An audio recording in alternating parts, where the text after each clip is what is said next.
You are Locked On Fantasy Basketball, your daily fantasy basketball podcast, part of the Locked On Podcast Network, your team every day.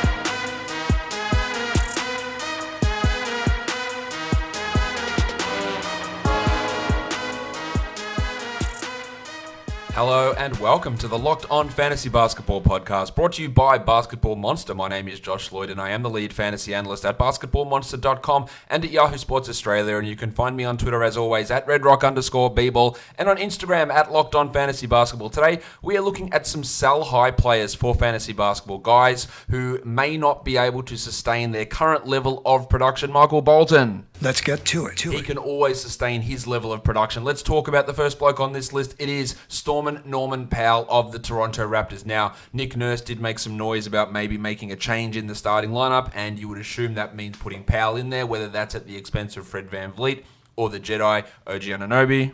Hello there. We don't know. What it does mean almost uncategorically, or however you want to say it confidently, it means that Powell is getting more minutes, and it's going to be at the expense of Anunoby. It doesn't matter if VanVleet starts or Powell starts, they are going to get the minutes. Anunoby is the guy who is going to suffer this. So, while we look at Powell and that makes him a strong ad, he's also not going to maintain the level of production he's had. He's the 30th ranked player over the last 2 weeks. He's playing only 30 minutes a night, but he's shooting 58% from the field. He's shooting 43% from three and an absolutely astonishing 67% from two-point land. He's averaging almost 2 steals a game as well. So right there, you can bang out 2 categories that aren't going to last. The steals at that level, probably not going to stick. The 67% two-point shooting, pretty bloody confident that isn't going to stick at that level as well. Now, can Powell be a top 100 guy? Absolutely he can. He can be a top 40 guy. I think that's a real stretch when VanVleet returns. The minutes may stay high, the usage might drop off, but that efficiency and those steal numbers, they're just unlikely to be able to maintain. And we know that if you go from 2 steals a game to 1.3 steals a game, that's a 40 ranking spot right there. That is a significant drop in overall value. Then you lose percentage, which if you lose 3-point percentage, it's a 3-category influencer. It's points, it's threes, and it's overall field goal percentage. So you suffer a 5%, a 4 percentage point drop in 3-point percentage, and it is a big overall factor. So while I like Powell as an ad, and he should be rostered in pretty much all leagues, and in all competitive leagues, he's 99% rostered, which makes sense. This is the time to sell high, because he is rolling, and when their cold streak comes, when VanVleet returns, there's going to be a drop-off. It's not going to be a droppable drop-off, I don't think, but it is going to be a level of a drop-off for Stormin Powell. The next bloke. My name is Jeff. Jeff Teague. He is really, really playing well in this bench role. 32 minutes a night over his last 6 games, almost 20 points, but like Powell, 56% from the field, 93% from the line, 61% from 3. So if you ever want an indication of why his ranking is this high, it's because he is hitting the 3 ball at a stupid rate. Now, he is not a good 3-point shooter. This is a guy that was struggling at 30% earlier in this season. So this is that reversion, the correction, and it's not going to stick at this level. The 5 assists, sure. 0.8 steals, that's not great. 93 from the line on 5 attempts, probably doesn't stick at that level either. 20 points per game? No, because it's influenced by the 3-point percentage category. So while I think Teague is a 12-team league guy, I don't think that he is the top 35 player that he's been. As a top 100 guy, sure. As a top 80 guy, maybe. As a top 50 guy, probably not. Next guy we talk about, Alec Burks of the Golden State Warriors, 36th over the last 2 weeks. The minutes are pretty stable from Burksy. 17 points a game, 29 minutes a game. 17 points, 29 minutes. I think that's what I said. But 1.7 steals, and again, true shooting of 68%, 43% on threes, 61% on twos. That level of consistency in finishing and shooting is not going to be able to stick. The steal rate will also likely come down. And then you see Burks, who probably can just maintain around that 100 or 90 to 110 type of an area, which is fine for 12-team leagues. He should be rostered in 12-team leagues, but he shouldn't be considered as this high of an asset. So, again, when we're selling high, we're looking at a guy like Burks and saying, yes, he should be rostered, but if anyone wants to give us a... Look, he's 36 at the moment. You're not getting that value back. That's pretty confident. Look, no worries about that.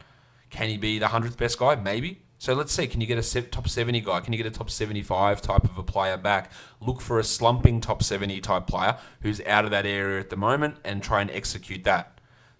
we look at these guys who are up high and go, what is happening with them to make them be this highly ranked, and is it sustainable? And then when it's not, we understand that a big drop-off comes, and then you try to make the most of that. It's not going to work all the time, and again, if it doesn't work, this is not a situation where I've got to do everything I can to get Burks off my team, and then you end up trading him for a bloke who ends up worse than him, or has at least a 50-50 chance of being worse than him. There's no point in that. It's like if it works, it works. If it doesn't, oh well, let's just ride out and see what happens with big Alec Burks. The next guy we look at, Dennis Schroder of the Oklahoma City Thunder. Schroder, like Burks and like these other guys, is a 12-team league player who could be available in your league, although our competitive league stats say he's rostered in 99% of leagues. But averaging 21 points a game over his last 7 and shooting 52 from the field, hasn't missed a single free throw in those 7 games and shooting 47% from 3. He's doing absolutely nothing else. Under 2.5 assists, 0.6 steals, 0.7 blocks, but the usage at 28%, the efficiency at 62 true shooting, they are numbers which are not going to be able to stick in that combination. Schroder is the 103rd ranked player over the season. I think that's sort of about right as to where we expect him, 100 to 120 for the rest of the year. Top 50 at the moment on the back of this hot shooting streak. Again, get a top 80, get a top 75 guy for him, and I think you'd feel pretty good about it. Look for those slumping top 75 type players and see if you can execute a deal for Dennis Schroder. Next guy on my list is Carmelo Anthony of the Portland Trail Blazers. Again, he's playing very well at the moment. The scoring is nice, 17 points per game over the last 6. But unlike these other guys that I've already talked about, he's not doing it on a million% three-point shooting. He's shooting 40% from the field. Could that actually improve? Sure. He's shooting 48% from 3, so that's probably likely to come down, but only 37% on his 2s. So those two things could even out. But I don't think we look at Melo and go, well, he's at 40%. He's a 50% guy normally. There's big room for improvement. Maybe he can be a 41 or 42% guy. So there's not a big difference there. But why is he this high? 2 steals a game, 1.2 blocks per game. Those two numbers are significantly inflating his fantasy value. In fact, his best fantasy category over the last 2 weeks is steals at a Z score of 2.81. 2.81. That is huge. The next highest category he has is blocks at 0.86. His next one is threes at 0.5. So, we're talking a 500% difference between threes and steals in terms of overall fantasy value for Melo over these last 2 weeks. And the best 2 categories he has are the 2 numbers that are unsustainable. He's 80th over the course of the season. Can he be around the top 100 for the rest of the season, or at least until Zach Collins returns? Probably. But this level, and again, there are going to be plenty of Melo people in your league or around who fully believe in him. This is all he needed, was an opportunity. Someone just needed to give him a chance. Yes, he can be this good. Actually, his defense has been underrated his whole career. Someone will buy it. It won't be in everyone's league, but there will be people out there who buy it, and you can translate Melo, a top 100 guy, into maybe a top 60, top 70 guy. Just reference it. Hey, Melo's been a top 50 guy over the last 2 weeks. Told ya, and they start banging their head with 3 fingers. You can do this with Carmelo Anthony. The next guy, we're going right up to the pointy end of the rankings because over the last 2 weeks, the number 4 ranked player is Kemba Walker of the Boston Celtics. 28 points a game, 5 threes a game, 6.5 assists per game. So why is Walker in my sell high guys? Now, Walker has been really strong this year, the 20th best player.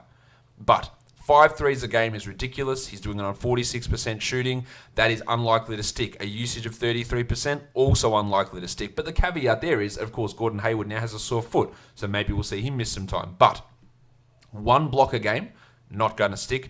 52% shooting, not realistic. 59% on his 2s, also a high number. There are numerous factors in. Now, Kemba's not going to fall too far out of this.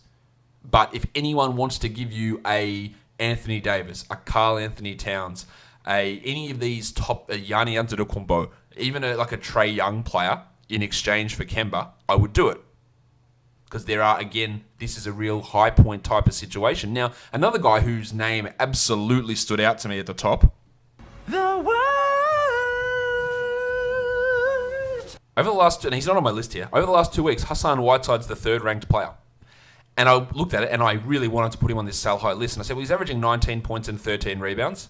I went, is that really that unsustainable? He's averaging 3.5 blocks. And I look at these things and go, can I see a situation where he averages that? Yes. He's shooting 71 from the field. Can I see a situation in which he averages that? Yes. he's shooting 82% from the line. I go, well, I know he's improved his free throws, and he's at like 76 or 77 from the year. So it's not that far off. So I looked at that and went, like, shit, like these are actually really good numbers where nothing actually stands out as being massively unsustainable.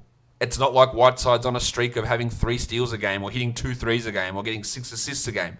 He's averaging 19 and 13 on 71 and 82 with 3.5 blocks, all numbers which are within the realms of possibility. Now, I don't think he's going to remain as the 3rd best guy over the course of the season, but he can really be a top 25 guy with how they're using him, how he's improved his free throws, and how he's accumulating numbers. I still have significant concerns about how he contributes to on-court play, and his laziness at times is frustrating. But the numbers are there, and I don't think they are really going away. That's a little bit of a side point there. Next bloke, we look at Dejounte Murray of the San Antonio Spurs. Got the starting job back. The numbers are really strong. The last 4 games, 13, 6, and 4. But 2.5 steals and 54% shooting for Murray. We have seen it already this year.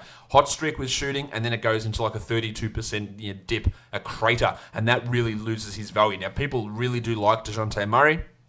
I think he gets a little bit overrated at times with his actual on-court abilities, but his fantasy value, when the minutes are there, they're strong because he gets steals, he rebounds well, the scoring's all right, he's a pretty good shot blocker as a point guard as well, he's shooting free throws well at the moment, all those things are big factors. And at the moment, again, 22nd over the course of the season. Over the last 2 weeks, 78th over the course of the season. I think he can maybe knock on the door of the top 50. So, again, if you're selling him off, you're only doing it to see if someone will buy into top 3 round value Dejounte Murray. But it's a possibility. The next guy, this one should be pretty obvious. Budrick Hield of the Sacramento Kings. We saw it in the first game back with De'Aaron Fox, how the usage did fall off. It's not just the usage, but his rebounds, his assists, all that stuff. His minutes were up with Fox out. Over the last 2 weeks, he's the 27th ranked player. He's 44th over the season. He's averaging 23.5, 6 and 4 with a steal. I think it's the 6 boards, it's the 4 assists. It's the 28% usage that all have a significant risk of falling now that Fox and Bagley are back in the mix. I'm not selling Buddy off for anyone outside the top 50. I think he can be around that mark. But again, if you can get a second round bloke back in return, I think that's what you should be exploring. And the last guy on my list is Kendrick Nunn, who, with all the injuries in Miami, keeps maintaining that value around the top 100. He's 90th over the last 2 weeks. He's 97th over the course of the season. He's playing 35 minutes a night. The shooting numbers have sort of bounced back. The steals haven't, averaging 17.5, 3.5, and 4. But again, if he loses 3 or 4 minutes there, then he falls out of standard league consideration. Now, we just don't know when Dragic and Winslow are going to come back. We don't know how the Heat are going to run their rotations. There are a lot of question marks here with Nunn. But if someone wants to buy into the top 70 numbers he put up earlier in the season, or even top 90 numbers that he's doing now, I would happily make that exchange because, again, the limited sample size we've seen of a full Heat roster, Nunn goes down and plays 27 minutes. And 27 minutes, most likely, isn't going to be enough to get it done for standard league value. Don't sell him for nothing. Don't drop him at this point. Yeah, he's always on the chopping block. But when those guys come back, that's when the real risks arrive. And he's still going to have a role. He's still going to be useful for this team. But 35 minutes versus 27 minutes is a significant difference. And it's not going to, I believe, allow him to be a consistent top 100 fantasy player. That'll do it for me today, guys. Don't forget, subscribe Apple Podcasts, Google Podcasts, Stitcher, that's it, Stitcher, Spotify, and on YouTube. Go and hit the thumbs up, leave a comment down below, tweet at me at redrock_bball, and on Instagram at LockedOnFantasyBasketball, guys. We are done here. Thank you so much for listening, everyone. See ya.